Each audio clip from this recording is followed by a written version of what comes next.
Thank you very much. And we are live. Good evening and welcome. This is a special webinar produced by Global Exchange and the Drug Policy Alliance and co-hosted by Law Enforcement Action Partnership and Students for a Sensitive Drug Policy. Thank you very much for joining us tonight, wherever you are. Please go to our website, globalexchange.org, to register and learn more how we are fighting injustice in the US and around the globe and what you can do to help us. Before we get started, please let me ask you to take a minute to share this webinar with your friends on social networks. Please, wherever you are, doesn't matter, share this Facebook Live on your wall so that many others can join this conversation.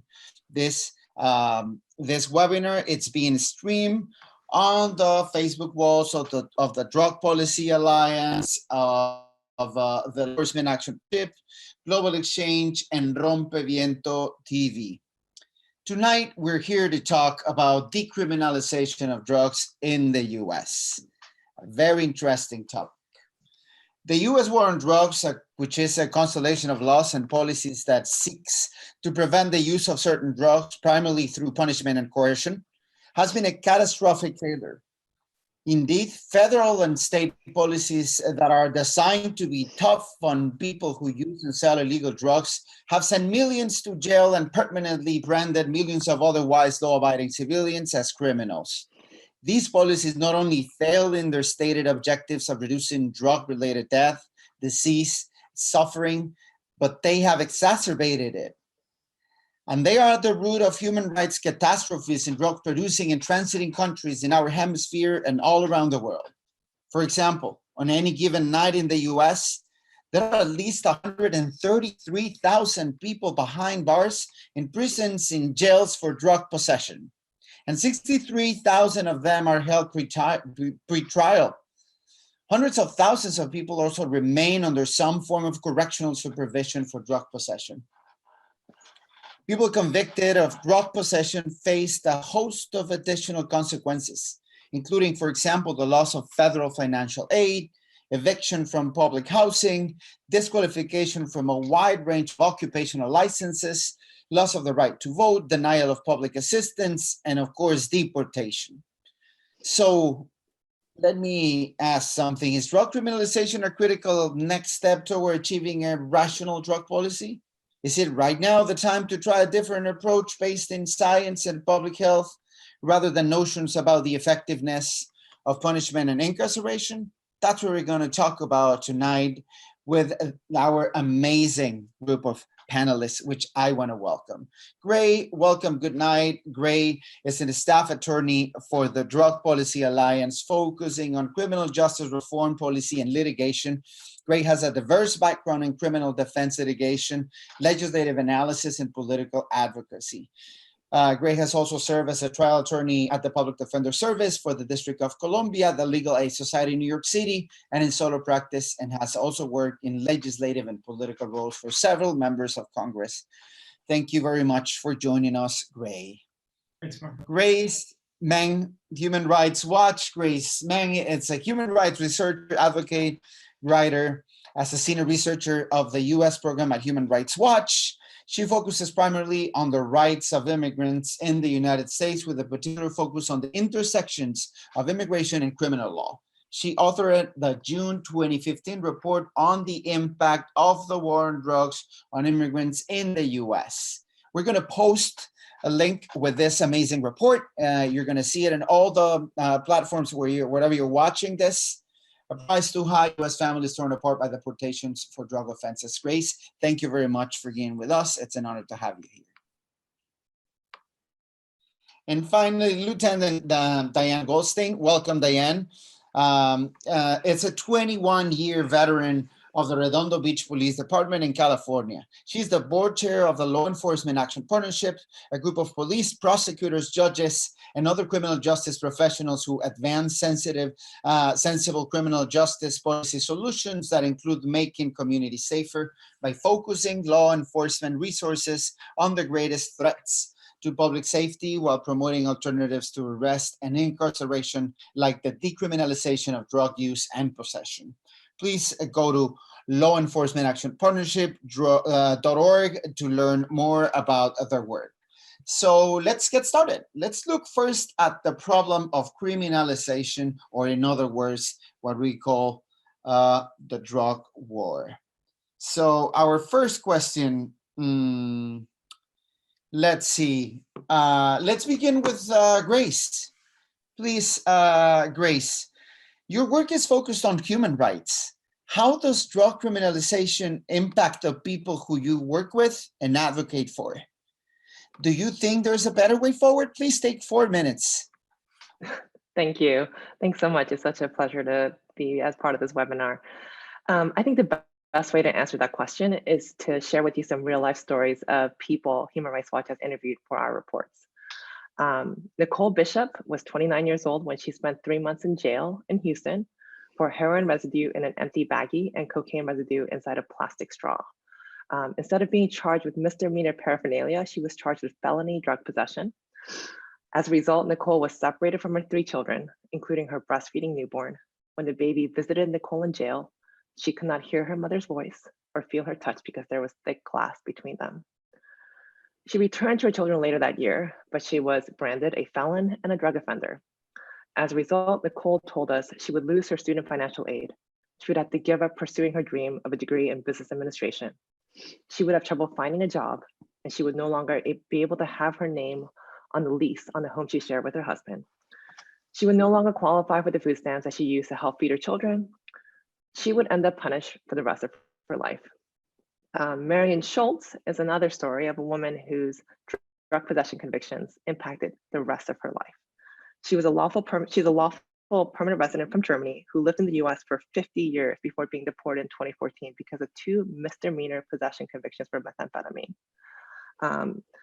Before ICE deported her, she was held in immigration detention for almost 2 years, longer than any time that she spent for the criminal offenses. After being released with an ankle monitor by ICE, she immediately entered a drug treatment program. She turned her life around. She was clean for 6 years. She repaired relationships with her US citizen family, including her son. None of that mattered. She was deported to Germany, and she ended up living in a shelter. She does not speak the language. She is living the consequences of these misdemeanor conviction possessions for the rest of her life. These are just 2 of tens of thousands of people who have been impacted by drug criminalization in the US.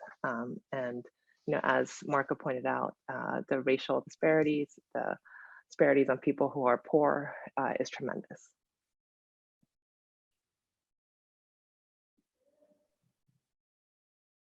Thank you very much. You're right, Grace. Diane, please tell us, you spent your professional career in law enforcement at a time when the drug war orthodoxies went virtually unchallenged. What are the problems that you have seen with the criminalization model, and what has motivated you to advocate in a very effective way, I should say, for new and different policies?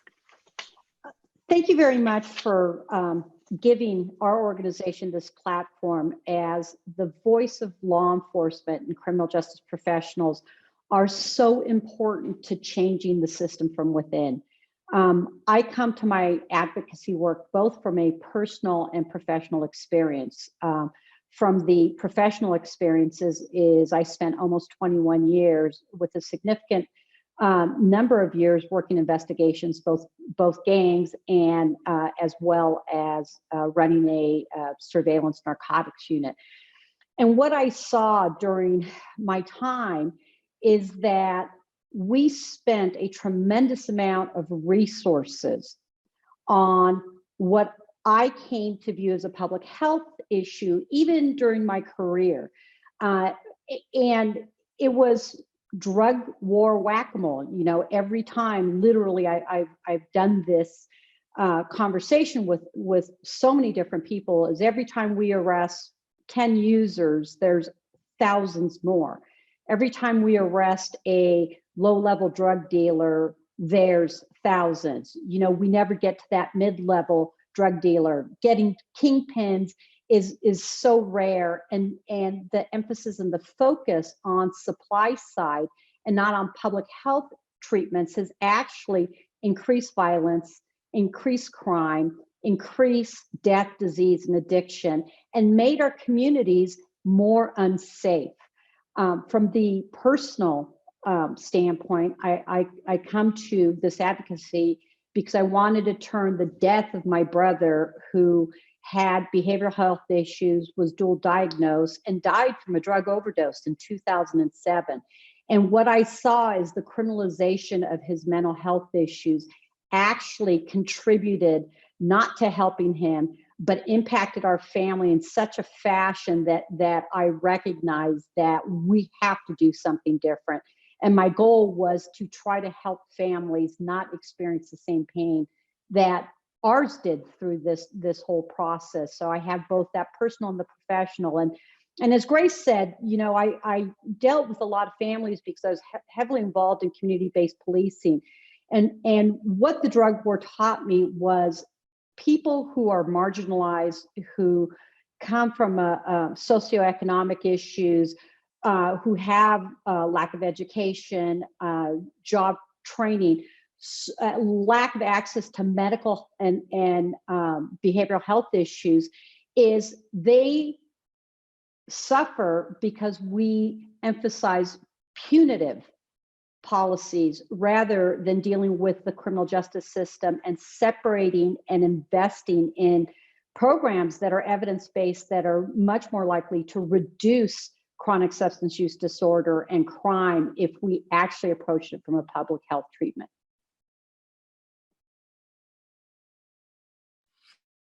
Thank you very much for sharing your experience, Diane.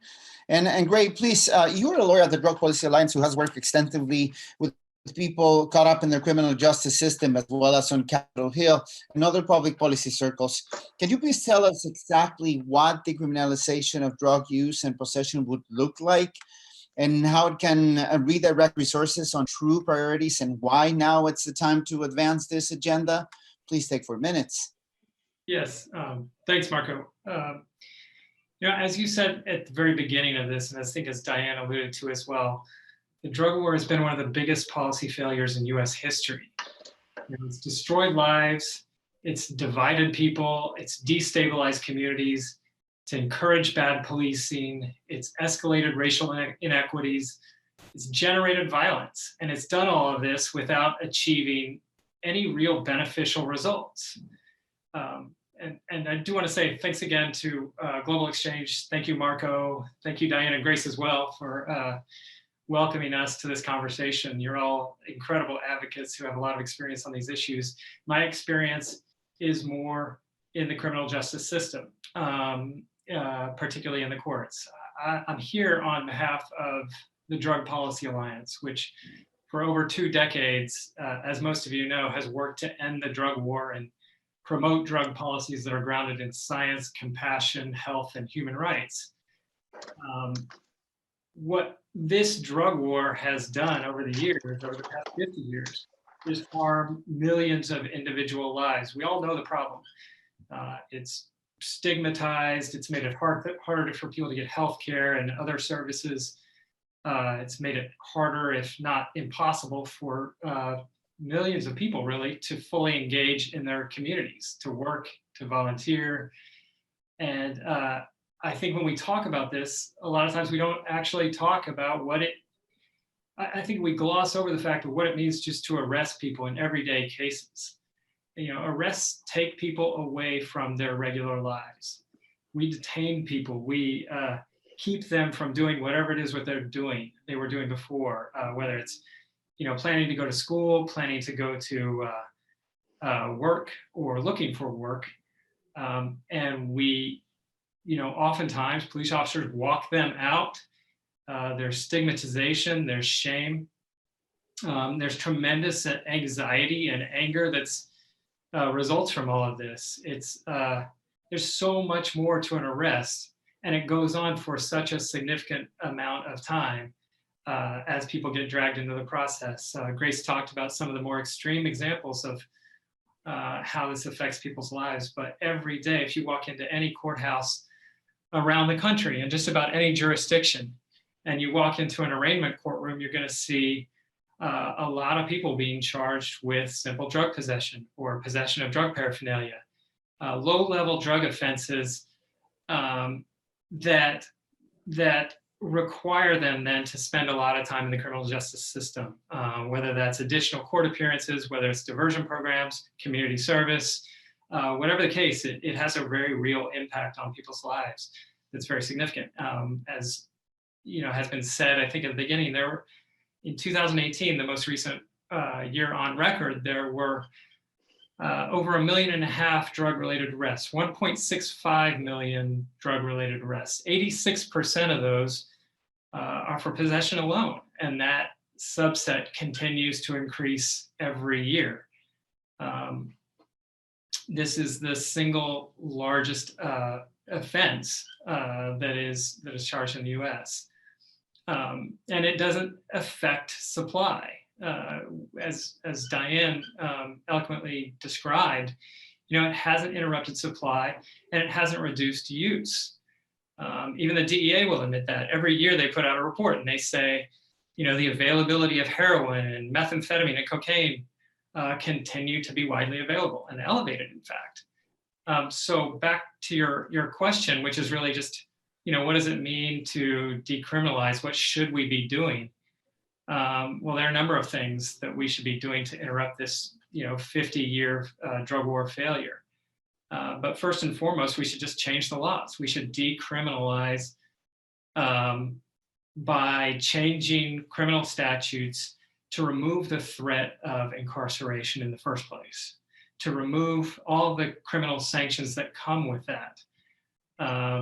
We should basically, when we do that, we should also incorporate things like changing the law retroactively. We should apply this to previous cases where people have been convicted. We should expunge records and do that automatically.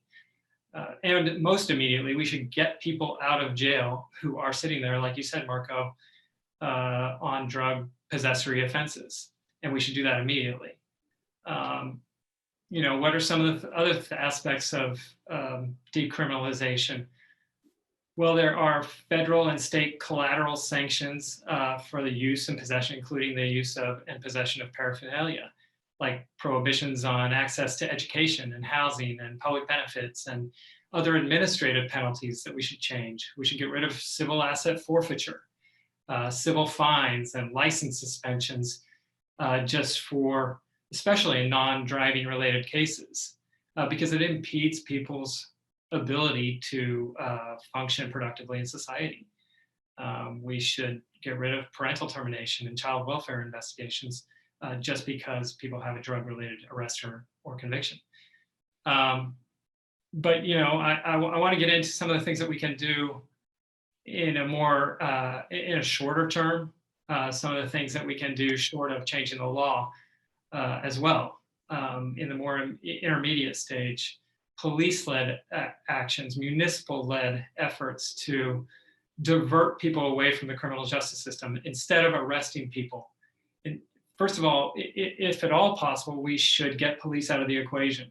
We should not have the police be the initial point of contact when somebody's in crisis or in need of services. We need to be sending people who are trained to deal with those situations, medical professionals, social workers, rather than police officers. But where police officers are involved, municipalities can and are setting up programs to divert those people directly to services instead of bringing people into the system. Prosecutors' offices are also doing some very forward-thinking work on some of these issues on drug decriminalization, including, setting up projects and programs to, from a policy standpoint, say we're going to decline to prosecute certain types of possessory offenses, low-level offenses. Prosecutors are starting to realize that they serve the public and that their resources are not well served by continuing to do things the same way we've done for the past 50 years. So a lot of prosecutors are declining now to prosecute, or certain prosecutors around the country are declining to prosecute marijuana, for example, or drugs for medication-assisted treatment, Suboxone or buprenorphine, and paraphernalia such as syringes. They're also, in more progressive thinking jurisdictions, declining to prosecute all of these low-level possessory offenses. So the things that we can and should be doing at all levels in the immediate term and the long term to decriminalize. I do want to get to the third part of your question, which is like, why now? Yeah, well, that's what I want to ask. Let me take a step back because for some people we might be going too fast. Let me ask you, Grace, please, why, if this is a mess, if this is a failure, let me just ask, but why do you think that moving towards decriminalization of drug use and possession can improve the climate for justice and human rights in the U.S.? And why is this a priority for Human Rights Watch? Sure. So Human Rights Watch has called for decriminalization of drug use and possession worldwide. And I just want to point out that this is not a fringe position among international organizations. There's a long list of organizations that have made the same call, including the World Health Organization, the United Nations Office of the High Commissioner for Human Rights, the International Federation of the Red Cross and Red Crescent Societies. This is just not, the American Public Health Association. I mean, it's not a fringe position at all because so many people recognize what an epic failure the drug war has been. Human Rights Watch certainly sees the existing criminalization of drug use and possession as affecting core basic human rights. The right to be free from racial discrimination, the right to health, the fact that criminalization drives people underground when they could be seeking treatment, the right to family unity, the right to fair hearing for deportation for people who are non-citizens of the US. And then, the right to privacy. I mean, this is, what you do with your body is your business. And the government should only interfere with that right if they have a really legitimate purpose. And the way they do it, it should be proportional and necessary. And it should not be discriminatory. And the drug war utterly fails that test completely. We really see this, when we decided to make this call, we drew on our research around the world. We saw how armed groups in Colombia and Afghanistan have profited from the drug war and have committed really grave abuses. We saw how in the name of the drug war, the Mexican government has disappeared people, killed people, tortured people. We've seen how in Canada, the US, Russia, people are afraid to access necessary health services like clean needle programs. In India, Ukraine, and Senegal, we've seen cancer patients suffer needlessly because they can't access morphine because this fear of drugs is affecting even palliative care. And we've seen, quote unquote, drug rehabilitation centers in China, Vietnam, and Cambodia subject people to torture, to forced labor, to sexual abuse. I mean, in the name of eradicating drugs, which we all agree has not worked, drug use is still very prevalent. All these drug abuses have flowed out of that of criminalization. And so we really came to see that this was really key to addressing all of these abuses.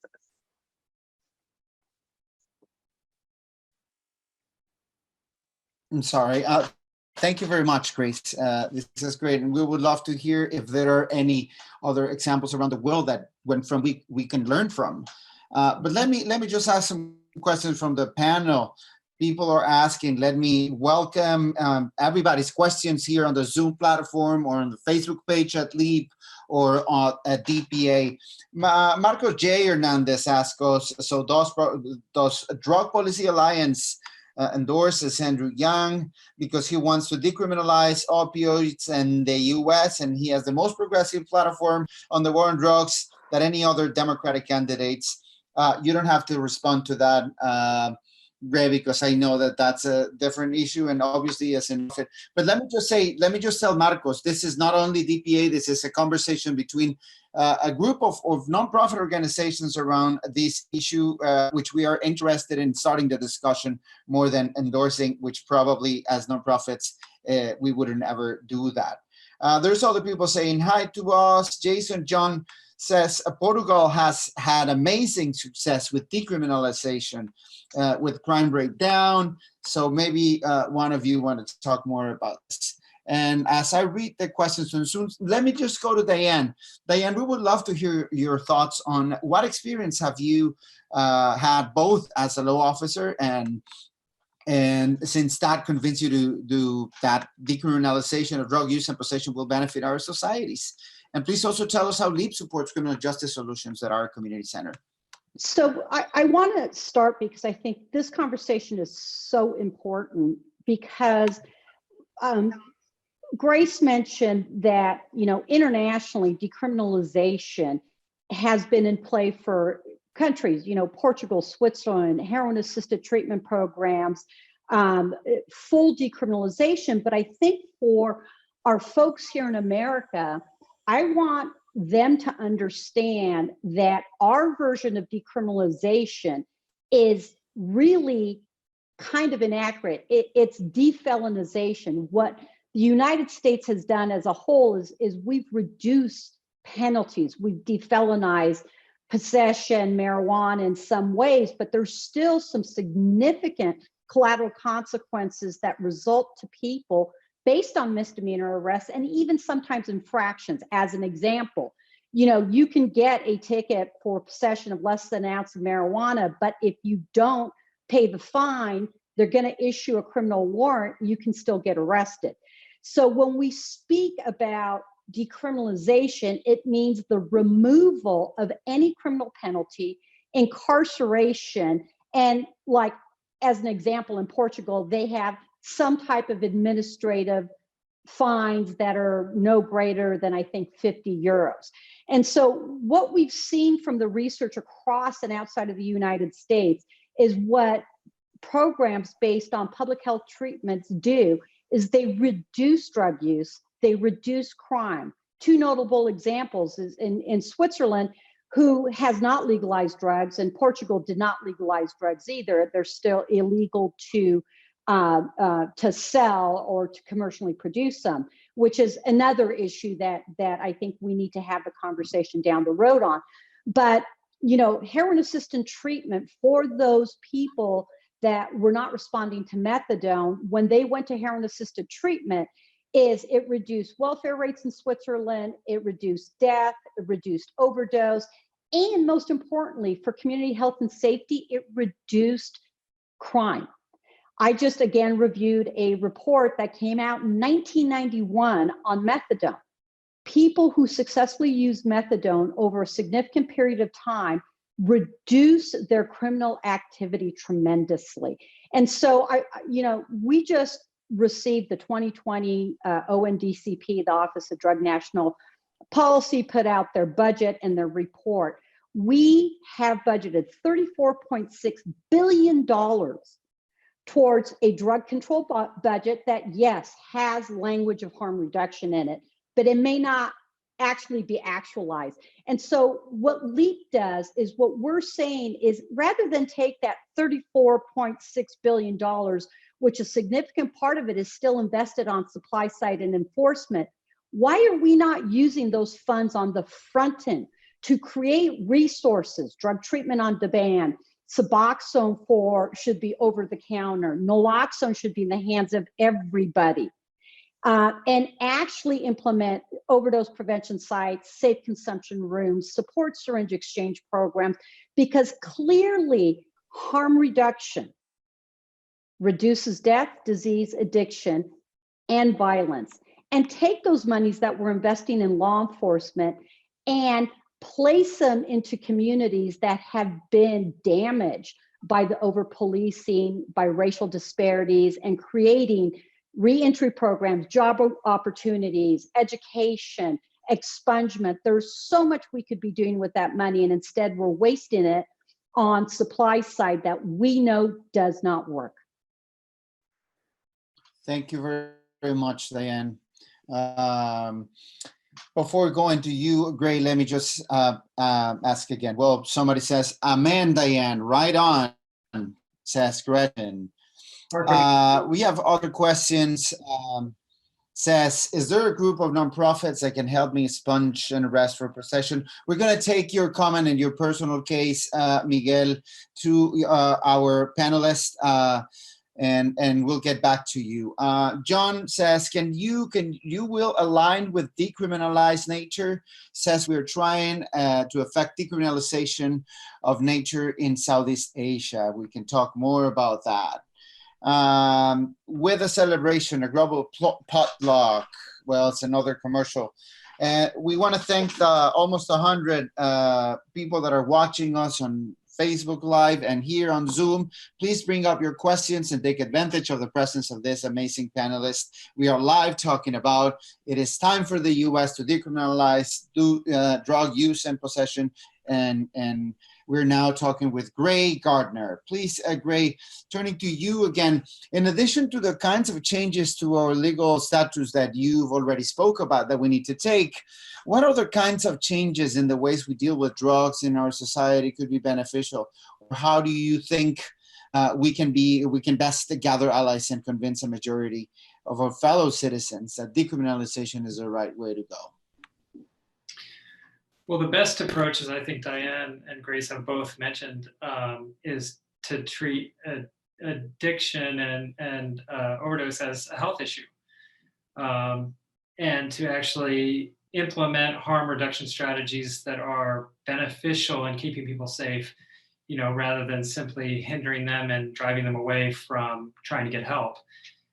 Things like drug checking, to make sure that there aren't any additives that are dangerous for people, safe consumption spaces to make sure that people are safe when using, honest drug education.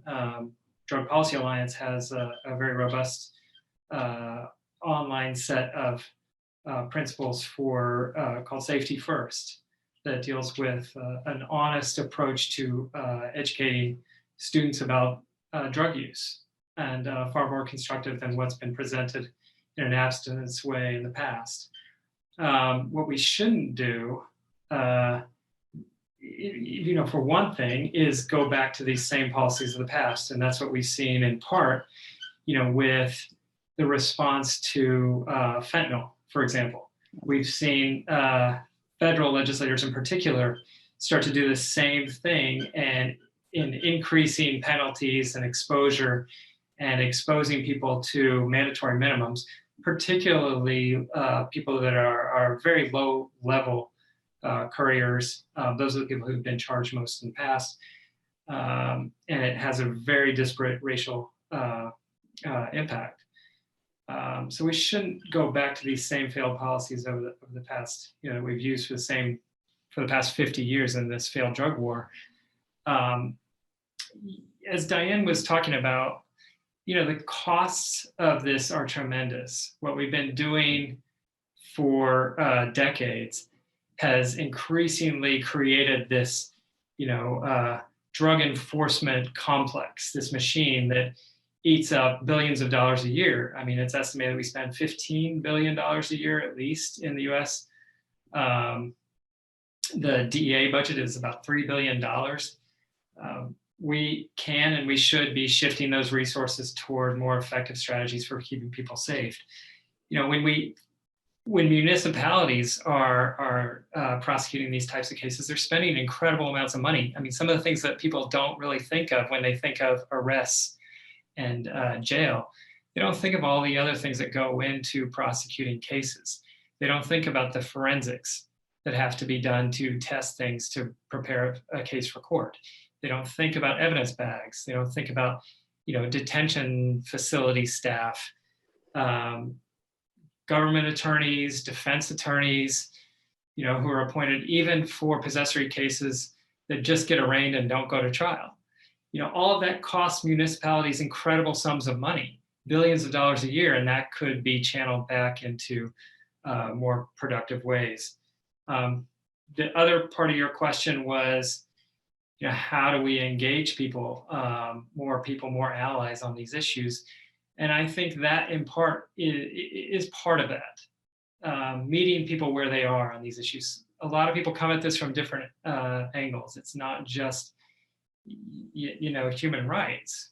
It's also people who are concerned about the use of taxpayer money. And those people should be engaged. We should bring them into the coalition as much as possible, and I think they are.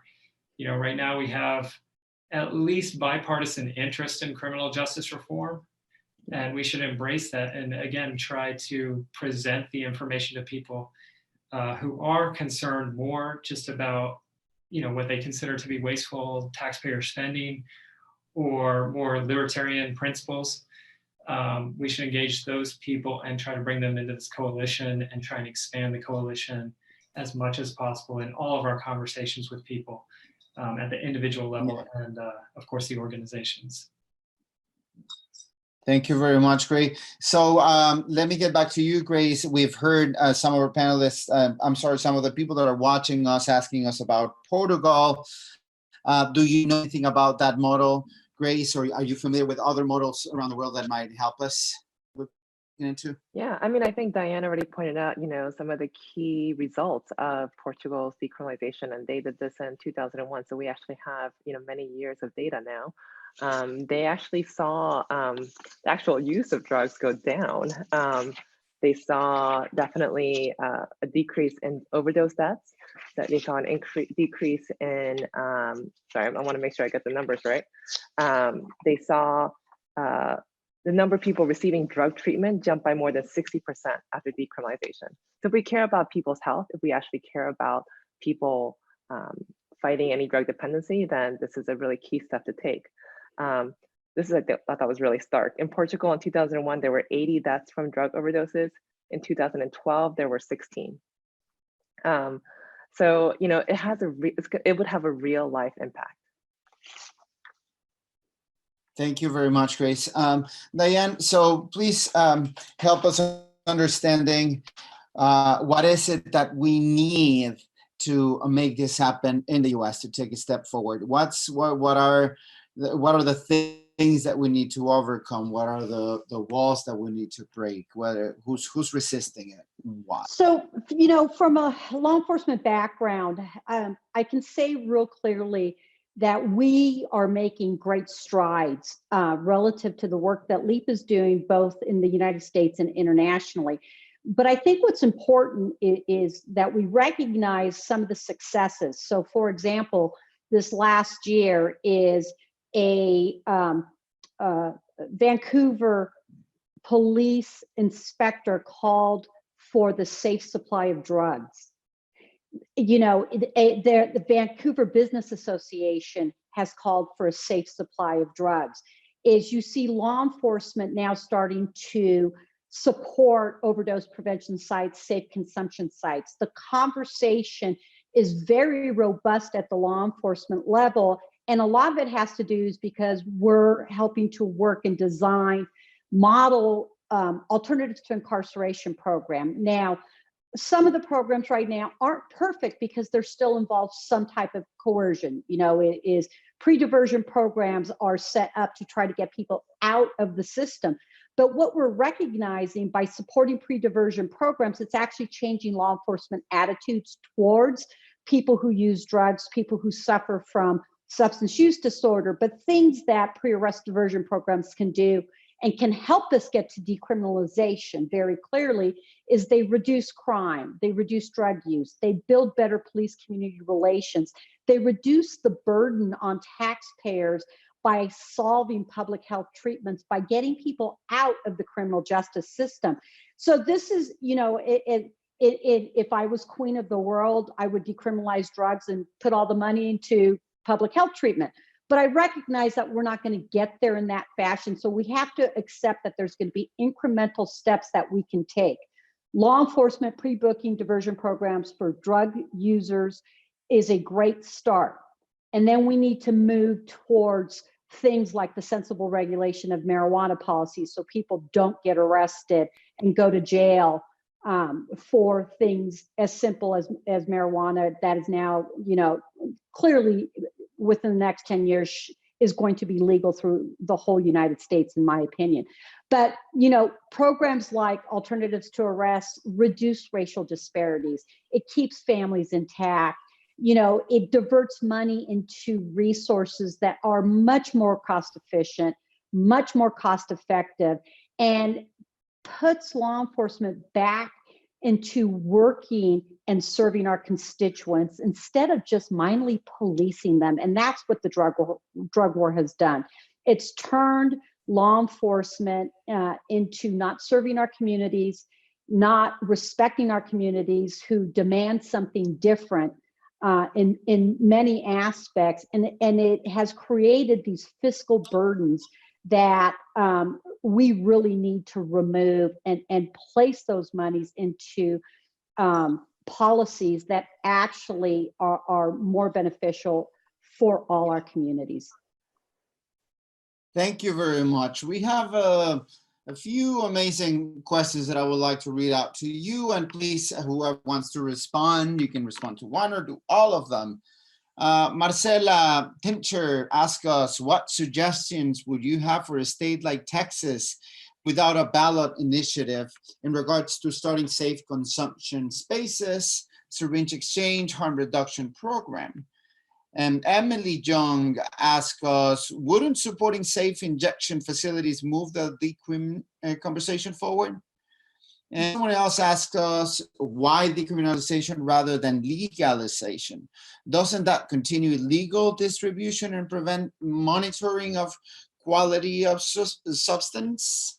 And finally, Dan tells us, I expect that most people listening to this webinar are well aware that the war on drugs is an epic policy failure. What are the specific steps that need to be taken? What would legislation, state and federal, look like? How do we build public support for this agenda?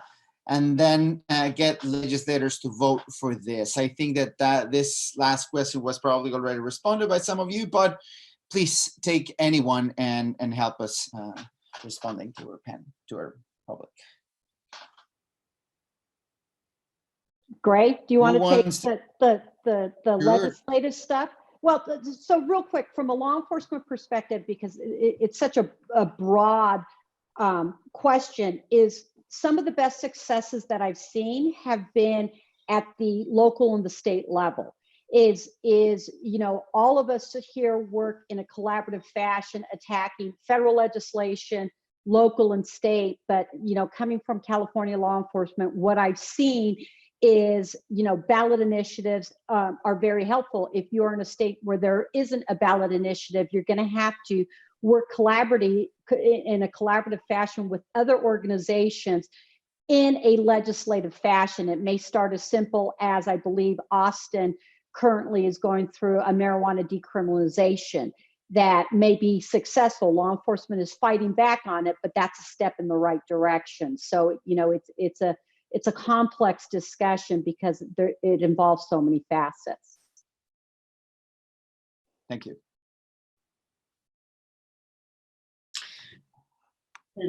Marco, yeah, to follow on that, in terms of, first of all, decriminalization is the first step. We need to have all the options on the table, including legalization, where we can get there. But certainly decriminalization is where we need to be. We need to stop this machine from interrupting people's lives, from destroying lives. We need to stop that now and get law enforcement out of the business of trying to deal with addiction. You know, ballot measures where we can get them may be very helpful. They can also be very harmful in terms of taking us backwards. And we need to be very cognizant of that and try and prevent those types of efforts and continue talking about the progress that has been made over the years. You know, other intermediate steps that we could be taking, whether people like to talk about them or not, you know, some localities are talking about just defelonizing for a first step, you know, reducing from felonies to a misdemeanor or a misdemeanor to a civil sanction. But we do need to talk in a comprehensive way at the federal and the state and the municipal level about how can we chip away at these collateral consequences, not only the direct potential threat of incarceration and just criminal charges, but how can we chip away at the collateral consequences, the administrative sanctions, and come up with more constructive solutions to the types of problems that do arise. So there's a lot that can be done short of, especially in advocacy, that's short of just all out decriminalization and legalization. Thank you very much. Great. This conversation intends to be a 60-minute one that will very quickly and generally help us having a first introduction to this important topic. To all of our viewers, please consider sharing this conversation with others, with your friends, this conversation, this webinar. It's going to be available on globalexchange.org. It's going to be available on the walls of all these amazing organizations like law enforcement, DPA, and please share it with your friends on social media. Let's go to a final round. I started by asking if now it's the moment to move forward, and I would like to reflect with you in this final round. Is now the moment? So we need to wait? Can we wait? And yeah, sure. Grace, please, if you want. Hi. So, certainly we feel the urgency. I focus on the rights of immigrants, and all of these steps that have been taken, to defelonize, to reduce penalties, diversion programs. I mean, those are great, but they haven't necessarily helped non-citizens avoid deportation. I've met people who had, marijuana possession misdemeanors who literally spent a night in jail, maybe, if at all, and then found themselves years later, like over 10 years later, being arrested by ICE because immigration. I've seen people who had their convictions expunged, getting arrested by ICE. And part of that is because of the way immigration law is really messed up and the way that it views convictions in a very unique way in its definition of a conviction. But part of it is that any sort of criminal sanction, any sort of, even like a plea that is later withdrawn, has these really devastating consequences. And, I know part of this webinar is looking at California. California is a very immigrant-rich state. So for me, it is incredibly urgent that we decriminalize. It won't necessarily stop, I keep hearing cases of people who smoked marijuana legally in Colorado are now having immigration problems. So it won't necessarily change the federal law, but in terms of cutting down that pipeline, the flow from people getting arrested to deportation, it will certainly affect that. Thank you very much. Grace or Diane, someone's asking us where is that Portugal data coming from and if it's available anywhere. So please. The Portugal data that I cited is in our report every 25 seconds, which is the title of our report on drug possession arrests. This is focusing on the criminal legal system. That can also be found on our website. Thank you very much, Grace. Please, Diane, your final comments. Oh, yeah, sure. I mean, go for it. Marco, I was just going to say, if people want more information as well, they can go to the DPA website, and there's a fair amount of information there on Portugal and other issues. They can also check out the report that we've done on decriminalization as a whole called "It's Time for the U.S. to Decriminalize Use and Possession." And I would definitely direct people to go to drugpolicy.org to check out some of those resources. Thank you, and Dr. Grace just put it up on the chat in this Zoom on the Zoom chat. Yes, Diane, please, your final thoughts. Yeah, I just really want to emphasize that I think the reason decriminalization is so important now is simply the human capital that's lost in every arrest. It's our family, it's our friends, it's our work associates. It's, we in LEAP have long said is, yes, maybe, chronic substance abuse is bad, but the drug war is so much more harmful. And until we change the law, and I think that's going to be the hardest thing for law enforcement to recognize, is that what we have to do and is simply change the law, get drug users, people who possess drugs, out of the hands of law enforcement and into community resources that I have continued to say and it will continue to say, are so much more effective than criminalizing a public health issue. And it will free up law enforcement to devote their resources on violent crime, in other areas where we should potentially have much more of a foothold. Thank you. Thank you very much, Diane. If anyone else would like to comment anything else, I don't know if Gray, you have a final comment? I do just want to add that we do think now is the time. We think now is the time for a real acknowledgement that addiction is a health issue and it's not a criminal justice issue. We think now is the time because, as we talked about before, there is some degree of bipartisan consensus around this issue, at least that there should be some reforms, that we should be decriminalizing certain offenses or at least reducing penalties of certain offenses. And as Grace said, there is an imperative for a lot of people whose lives are touched by this every single day, as Diane said as well. We need to get this done now, and we need to get this moving all over the country. So yes, it's also brought, the opioid crisis, if you will, has also really elevated the discussion right now. So we're at a unique period of time where people are willing to talk about things other than criminalization as a solution. So within municipalities and states and at the federal level as well, we can really drive this discussion a step further, and we should do so right now. Thank you. Well, thank you very much to all of you. This has been the first of, I hope, many conversations, because as we said, we've heard tonight the impacts and the terrible consequences of the so-called war on drugs. And definitely one of the things that come to my mind is how much we need to educate ourselves and educate others about these consequences. And we cannot stress enough the importance of having these conversations and trying to break all the myths and stereotypes around this topic and start to put at the center the life of millions of human beings in the United States and across the globe. So thank you very much to you all, Gray, Dr. Grace, Diane, thank you very much for being part of this, and hopefully it will be the first one.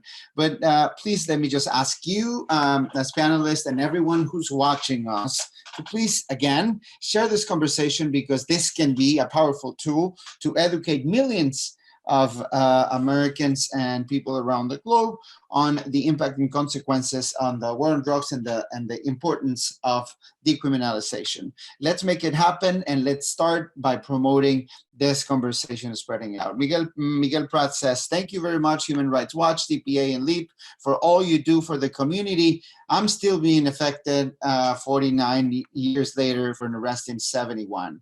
And great job, Marco. Thank you very much, all of you, and we'll catch up on the next one.